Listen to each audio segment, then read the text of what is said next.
আসসালামু আলাইকুম। প্রিয় দর্শক মণ্ডলী, আপনারা দেখছেন দৈনিক প্রদীপ শিখার নিয়মিত আয়োজন। এখন আমাদের সঙ্গে যোগ দিচ্ছেন ঢাকা বিশ্ববিদ্যালয় কেন্দ্রীয় ছাত্র সংসদ নির্বাচনে জামায়াত ইসলামীর যে ছাত্র সংগঠন ইসলামী ছাত্র শিবির, তাদের যে বিজয়, এটি রীতিমতো ভূমিধস বিজয়। যারা জামাত এবং শিবির সম্পর্কে জানেন কিংবা ঢাকা বিশ্ববিদ্যালয়ে তাদের যে কর্মকাণ্ড, এগুলো সম্পর্কে যারা ওয়াকিবহাল ছিলেন, তারা সবাই জানতেন যে ফলাফল এমনটি হবে। অনেকে বলেছেন, অনেকে বলেননি। আমি ব্যক্তিগতভাবে 2012 সনে এই বিষয়টি যখন প্রথম জানলাম জেলখানাতে বসে, যে তাদের ব্যাপক প্রস্তুতি, তো জেল থেকে বের হয়ে আমি বাংলাদেশ প্রতিদিন পত্রিকাতে, নয়া দিগন্ততে এই ঘটনাগুলো লিখেছিলাম যে ঢাকা বিশ্ববিদ্যালয় এই মুহূর্তে তাদের ছাত্রদের মধ্যে, শিক্ষকদের মধ্যে যে সংখ্যাধিক্য, তাদের যে রিক্রুটমেন্ট এবং তাদের যে দাওয়াতি কর্মকাণ্ড এবং সেখানে তারা যেভাবে ঢাকা বিশ্ববিদ্যালয়কে নার্সিং করছে, সেক্ষেত্রে জামাতের যারা নেতৃবৃন্দ রয়েছেন তাদের ধারণা, বিশ্বাস, পুলিশ যদি নিউট্রাল থাকে তাহলে ছাত্রলীগ এবং ছাত্রদল, এই দুটো শক্তি যদি একত্র হয়, 1 ঘন্টা শিবিরের সঙ্গে তারা পারবে না। কি করতে? মারামারি করে, শক্তি প্রদর্শন করে, কৌশল করে তারা 1 ঘন্টা ঢাকা বিশ্ববিদ্যালয়ে টিকতে পারবে না। এবং এই বক্তব্য আমি শুনেছিলাম জনাব, যাকে বলা হয় মীর কাসিম আলী সাহেবের মুখে। উনি আর আমি পাশাপাশি থাকতাম, উনি আমাকে এই কথাগুলো বলেছিলেন।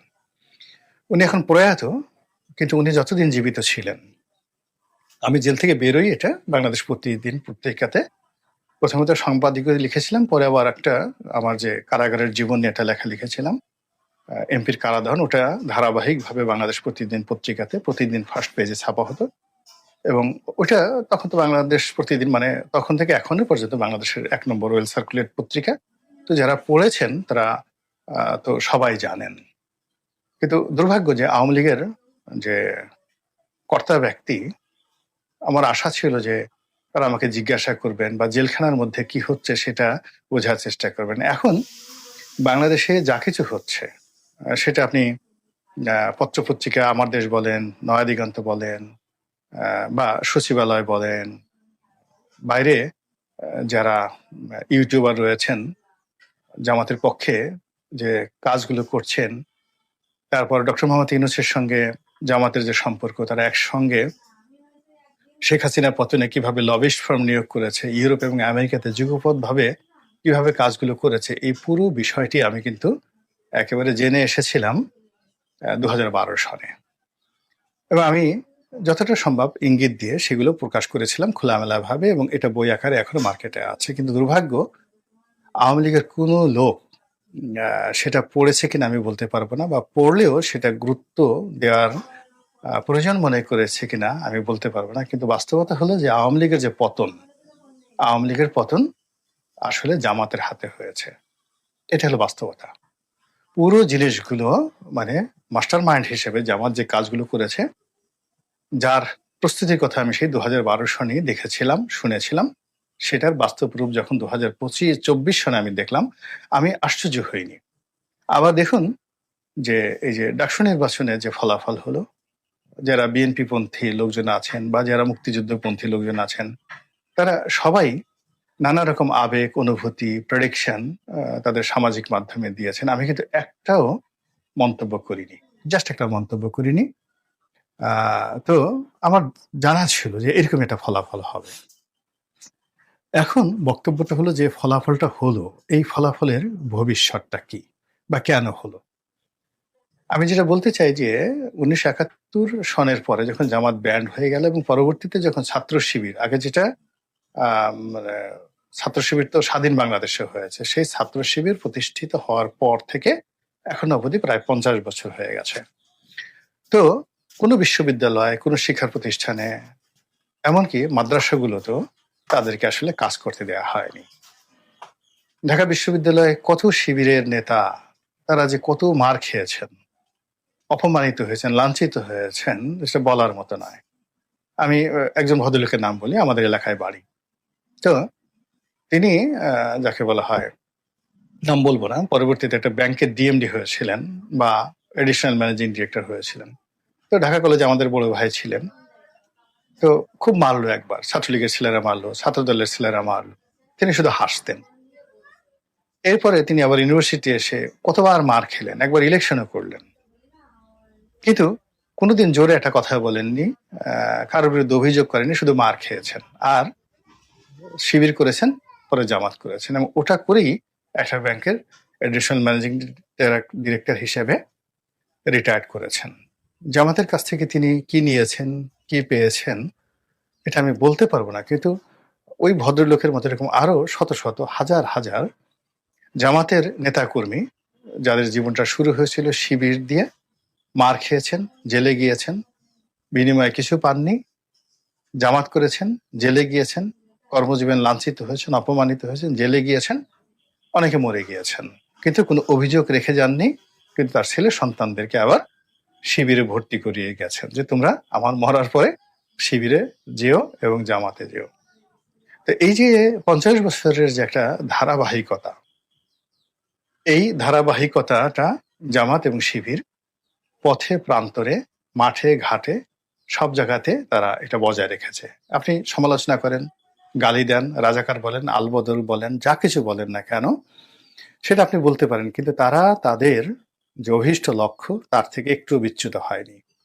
তাদের বিশ্বাস কখনো কমেনি, আস্থা কখনো কমেনি। ঘোরতর বিপদের দিনেও তারা একবারও নিজেদের নসিবকে বা কপালকে তারা, তকদিরকে তারা দায়ী করেনি। ফলে কি হলো, আজকে সারা বাংলাদেশে তাদের যে রমরমা একটা অবস্থা, সেই রমরমা অবস্থাটা এখনো পর্যন্ত আমরা অনুধাবন করতে পারছি না তৃণমূলে। যেটা ঢাকা বিশ্ববিদ্যালয়ে যেমন হবে, এটাও কিন্তু খুব অল্প কিছু লোকজন ছাড়া মোরলেস সবাই কল্পনাই করতে পারেননি যে ঢাকা বিশ্ববিদ্যালয়ে তারা এই অবস্থা করবে। একইভাবে বিভিন্ন এলাকার যে নির্বাচনী এলাকাতে তারা যে প্রচারণা চালাচ্ছে, আমি আমার নির্বাচনী এলাকার কথা বলি, গলাচিপা এবং দশমিন। আমি যখন এমপি হলাম 2008 সনে, তখন দেখলাম যে তারা সাকুল্যে 1003-4 লোক গলাচিপা দশমিনাতে জামাত শিবির করেন, এবং মানে তারা ওই জামাত শিবির করেন, কোনোদিন মাথা উঁচু করে দাঁড়ান না। এর মধ্যে আমি 4-5 জনকে চিনতাম। এখন যিনি জেলা জামাতের আমির, তিনি একটা কলেজের শিক্ষক ছিলেন। তো আমি যখন হলাম, তাকে মারবে, সবাই মারবে, মানে তাকে মেরেই ফেলবে, এরকম একটা অবস্থা। উনি ওখানে শাহ আলম সাহেব, প্রফেসর শাহ আলম। তো আমি একদিন তাকে ডাকিয়ে আনলাম, কিনে আমি বললাম যে আপনি আমার সঙ্গে চলেন, এবং প্রতিদিন পুলিশের যে ওসি তাকে বললাম যে শাহ আলম সাহেবকে নিয়ে আমার বাসায় আসবেন এবং আমার সঙ্গে ব্যাডমিন্টন খেলবেন। উনি খুব ভালো ব্যাডমিন্টন খেলেন। তো ওই অবস্থাতে তাকে প্রোটেকশন দিলাম। এর বাইরে অন্যান্য যে কয়জন ছিলেন, যারা মূলত একটি মাদ্রাসার স্কুলের প্রধান শিক্ষক, একটা মাদ্রাসার প্রিন্সিপাল, তো তারা খুব সাবধানে জামাত করতেন, এত সাবধানে যে বলার মতো নয়। তা আমি ধারণা করলাম যে হাইয়েস্ট 3000 লোকের বেশি জামাতের কর্মী হবে না গলাচিপা দশমিনাতে, এবং ওটা দ্বিতীয় টুঙ্গিপাড়া। ওখানে আওয়ামী লীগের বাইরে জামাতের মানে যখন ছিল 3000, চরমনায়ের ছিল 15,000 ভোট, ওখানে চরমনায়ের ভোট বেশি। আর যেটা বলা হয় শর্ষিনা পীর সাহেব, তাদেরও 15,000-এর মতো ভোট আছে, যারা সবসময় আওয়ামী লীগকে ভোট দেয়। এরা চরমনায়ের পীর সাহেবের মুরিদ।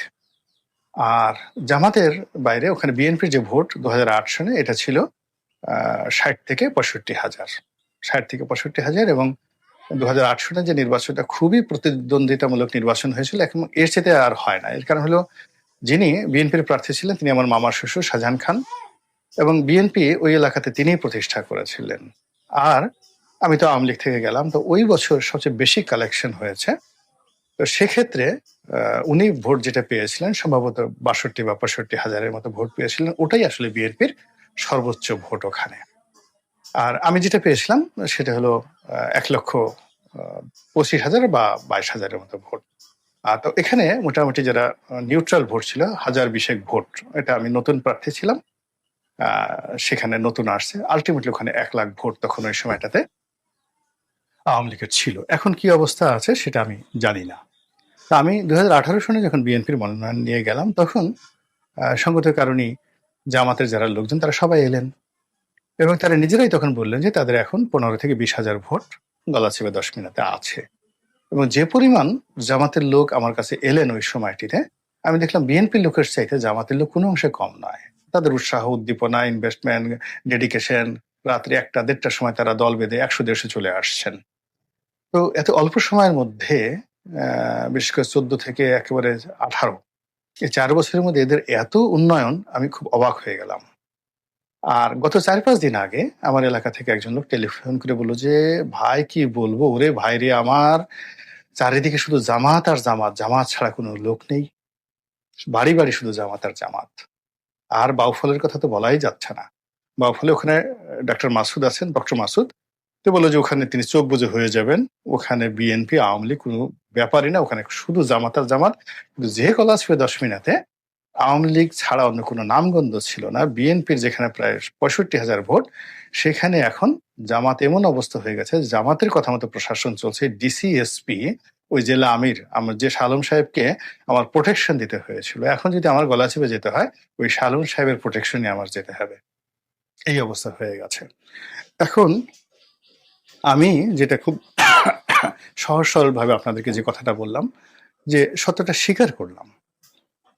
আমার কাছে মনে হচ্ছে না যে বিএনপির কোনো নেতা বা ওই এলাকাতে বিএনপির যে প্রার্থী আছেন, বা পটুয়াখালী সদরে বিএনপির যে প্রার্থী, তিনি অবশ্য বুঝতে পারছেন, তিনি অনেক অভিজ্ঞতা সম্পন্ন মানুষ, আলতাফ সাহেব, সেই এয়ার ভাইস মার্শাল আলতাফ সাহেব, বিমান বাহিনী প্রধান, সাবেক স্বরাষ্ট্রমন্ত্রী। তিনি, তার একটা বক্তব্য ভাইরাল হয়ে গেছে। তিনি বলছেন যে আমরা টেম্পো স্ট্যান্ড দখল করেছি, তারপরে বাস স্ট্যান্ড দখল করেছি, হুন্ডা স্ট্যান্ড দখল করেছি, চাঁদাবাজি, মাস্তানি, রাহাজানি, মানে এই সব কাজগুলো আমরা করেছি। আর তারা কোর্ট কাচারি, অফিস আদালত থেকে শুরু করে সব কিছু তারা দখল করে রেখেছে। ফলে কি হচ্ছে, কৌশলে তাদের কাছে আমরা শিশু হয়ে গেছি। ভোটের মাঠে আমরা যে গিয়ে ভোট চাইবো, মানে আলতাফ সাহেবের কথা, সেই মুখ আমাদের নাই। আর ভোটের মাঠে জামাতের একজন লোক যদি খালি তাদের পক্ষে ভোট চাওয়ার দরকার নেই, বিএনপি যে অপকর্মগুলো গত 1 বছর করেছে, সেই অপকর্ম করে যদি খালি নামগুলো বলে যে টেম্পো স্ট্যান্ড কে দখল করেছে, কে মামলা দিয়েছে, কে আপনার বাড়ির গরু চুরি করেছে, কে ধরে নিয়ে গেছে, এই প্রশ্নগুলো করার সাথে সাথে ভোটগুলো অটোমেটিক জামাতের কাছে চলে যাবে। তো এটা আলতাফ সাহেব এই কথাগুলো উনি বলেছিলেন। তো এই যে দেখেন, জামাতের যে একটা ঐতিহাসিক যে বিজয় হলো ডাকসুতে, এটা বাড়তে থাকবে, এটা বাড়তে থাকবে। পরবর্তী যে ডাকসু নির্বাচনগুলো হচ্ছে, পরবর্তী যে সংসদ নির্বাচনগুলো হচ্ছে, সেটা জগন্নাথে হবে, তারপর রাজশাহীতে হবে, জাহাঙ্গীরনগরে হবে, এবং সেখানে দেখবেন যে কি পরিমাণ তাদের যে বিজয় হয়। এরপরে যেটা হবে সেটা হলো যে যদি স্থানীয় সরকার নির্বাচন হয়, ঢাকা সিটি কর্পোরেশন নির্বাচন হয়, তারপর কুমিল্লা হয়, সিলেট হয়, চিটাগং হয়, রাজশাহী হয়, বরিশাল হয়, সেখানে জামাত এবং চরমোনাই তারা যদি সম্মিলিতভাবে প্রার্থী দেয়, আপনি চিন্তা করেন যে 2014 সনে সাইদ খোকন যখন হলেন, তখন তৃতীয় ভোট পেয়েছিলেন কিন্তু চরমোনাই পীর সাহেবের, এবং তারা প্রায় 90,000 ভোট দেখা দক্ষিণ সিটি কর্পোরেশনে তারা পেয়েছিলেন। তো জামাত যদি 2 লাখ ভোট থাকে, এবং এটা এখন যদি বেড়ে 3 লাখ হয় ঢাকা দক্ষিণ সিটি কর্পোরেশনে, চরমোনাইয়ের ভোট যদি 1.5 লাখ হয়, 4.5 লাখ ভোট এখানে। আর এই সময়টাতে মাশাআল্লাহ বিএনপি যে কর্মকাণ্ড করেছে, তাদের ভোট যদি লাখখানিক কমে যায়, জেনুইন ভোট হয় লাখখানিক কমে যায়, দেখেন তো কারা জিতে। উত্তরে চিন্তা করেন তাবিতাওয়াল, দক্ষিণে এশরাক।